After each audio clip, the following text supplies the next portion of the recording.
Okay, we're going to do some modern myth busting on old held beliefs. I know we're told in school that the Pilgrims landed on Plymouth Rock and were greeted by Indians. They were unprepared, really, and that first winter they had a Thanksgiving which saved them all.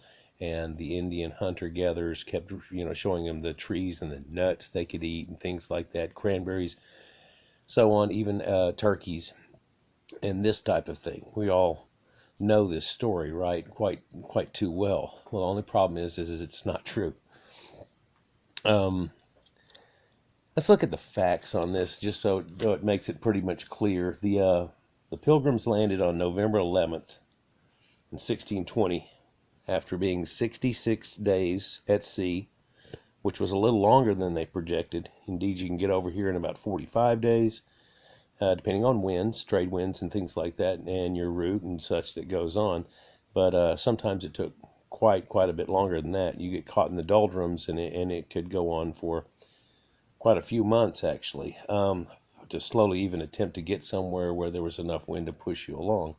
Unless you came into the storm season, which then that area would be pretty active, but other areas are extremely active. Not to digress too much, but they were originally bound for Hudson River up, near New York. But due to rough seas and high winds at the point of them meeting, and the shoals and the problem with them making land, they had to turn away, and they actually went down the coast until they found a real secluded harbor, and they pulled into that harbor. And that harbor we know of today is Cape Cod. And it's kind of famous for it, and it's a destination getaway. Presidents have places there and things for a reason. So it all goes on to that. But so they were there. When was the first Indian meeting that they had with the primitive Indians that were here? I mean, was it during that winter? Well, this was in 1620, November 11th, and they did have a hard winter, and they really came somewhat unprepared. They didn't really have anybody that was, farmers necessarily, or could manage crops. They were poor fishermen and survivalists. They were mainly sheltered Puritans and church nobles, as well as some aristocracy and some well-off-to-do people. And at least they knew how to hunt, though, and they had weapons and such, just like you see here with them having this musket rifle from the day. But this is also an improper picture somewhat. They met them not there, but the colony, which was just shortly away, but it really wasn't attached to the ship, but they have to give this whole constant idea. Also, everybody thinks the Puritans only wore black and white, and they wore buckled shoes, buckle belts, and buckle hats. But if you'll look here, they don't have buckle hats. They do have a buckle on their belt, and they're wearing multicolored clothes, and that was really the reality of it. Somehow it got taken into that black and white clothing. Now, the Puritans would wear black and white on Sundays, but they would wear other clothes on other days. It was kind of one of their edicts that they had with their things. So it's perhaps why we have that, and then we've embraced it, and because it's so radically different, and you can kind of pinpoint it out. So if somebody just wears some square-off-ended buckle shoes and a funny hat like this with a buckle on it, bam, it's a pilgrim. You do that, and a hand turkey, and ta-da, you've made yourself quite a Thanksgiving thing. But the first Thanksgivings were Thanksgiving wasn't actually one single day and one happening and so on. Thanksgiving's like November 23rd or whatever. Well, they landed on November 11th, so this had been 14 days into it, and they had shot and went and killed a few creatures, brought them back, and they had their first Thanksgiving. But there weren't any Indians involved with that. Indeed, their first meeting with an Indian was with an Indian named Somerset or Somerset on March 16th, 1621. And he actually just startled the camp by just walking right in. It doesn't say he came in with two friends like what's seen in the picture here, but he just walked right into camp. This startled everybody quite a bit, but The more startling thing, in fact, of it is, you'd think that they would have had to have perhaps tried to talk with sign language or something would have, gestures and things would be quite difficult. And they didn't know what to think. Well, when he walked in, the first thing he did was greet them with an English greeting and ask for beer. And this caught everybody off guard, although they didn't have any beer left. It's one of the things that they had totally run out of, and then they were going to try to procure and make more beer and then send the ship back with it or whatever. Water was not so good back in the day, and it could spoil and things like that and go stagnant, and so it wasn't good, but wine and beer were good to drink, and so even children had to drink wine and beer and things like that. So now this Somerset was taught by Squanto to speak English.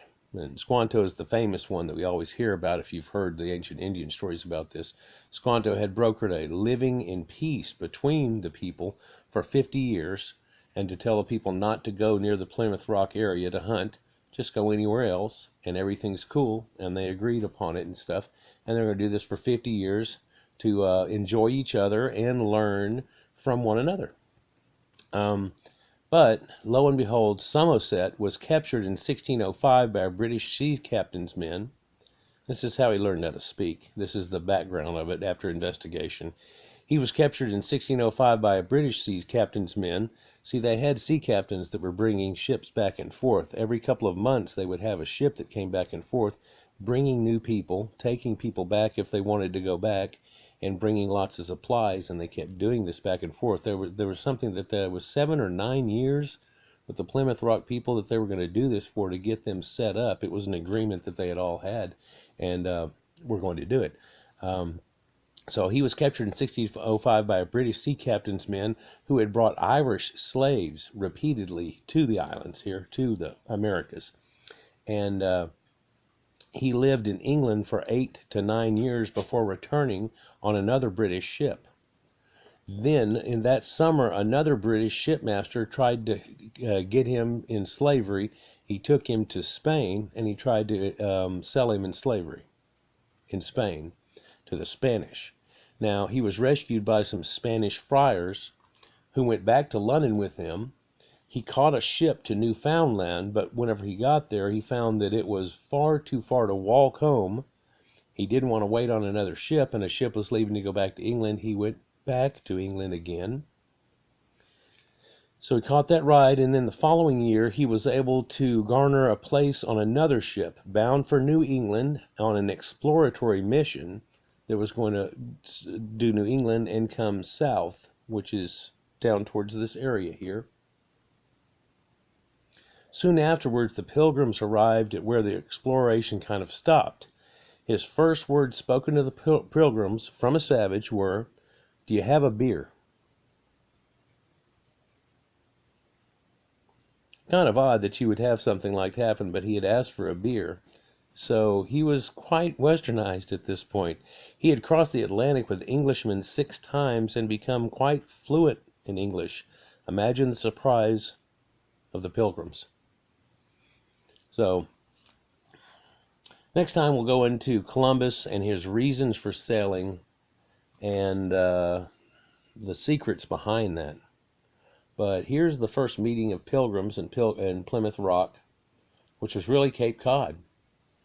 And the meeting of the first Indian could already speak English quite well and had been to London and had been back and forth across the ocean 3 times or 6 journeys in total. And he could speak English quite well. Though he was naked like this, wearing just a sash around his waist, they said, they ended up giving him a coat. It got a little windy, and they ended up giving him a coat that night. He stayed with them that night. Later, he brokered the fact that he was going to go to the other Indians that were near there and have them come bring things for trade and start a trade between them. Later, he garnered that trade for 50 years that they would have safety. Now, the Indians that used to live in this area were like Pawtuxet Indians, and Squanto was the only one left. He currently lived with these Indians because his whole people had died off due to a strange plague that had killed them off years before. And so you're wondering, maybe the English coming here had given the disease, but yet they weren't supposed to have been in this area at the time. Kind of leads you to believe there might have been others showing up during this time too.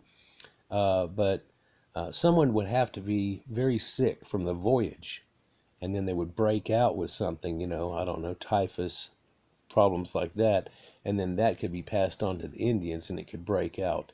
Indeed, they don't have really the Indians dying off from smallpox and things until the Negroids started being brought in. They had an epidemic of it, and that's why they were quarantined on the islands of Bermuda and Bahamas and areas to have them go through that before they get released into population, but it was a little too late.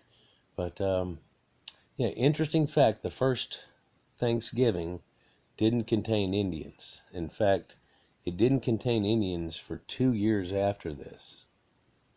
And they didn't have one Thanksgiving on one certain day like an annual thing. Every time a ship showed up with supplies, they had a feast. It was a Thanksgiving.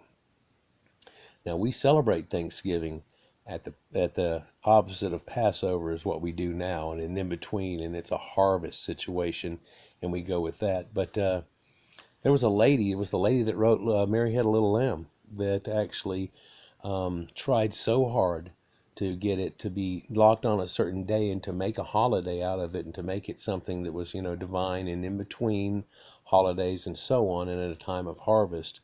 And it was indeed her efforts that brought about what we now know of as Thanksgiving. And it was her inclination that they had eaten all the things that we had found by the time she finally was able to do this some 70, 80 years later to start. And it took her 20 years worth of doing this, but she brought up the idea that they had turkey, cranberry, potatoes, things like that, corn, of course. So they're trying to show you that Indian foods is what we started eating and so on, and they wanted to have that put together. At this time, we still felt that there were a lot of Indians out west, and that we were still in cahoots and very much, like you see here, shaking hands in some way, trying to get along in some way. But by the time we went out west, most of them were already gone before we ever got there. Anyhow, guys, like, share, and subscribe. And again, more videos to come. Appreciate you.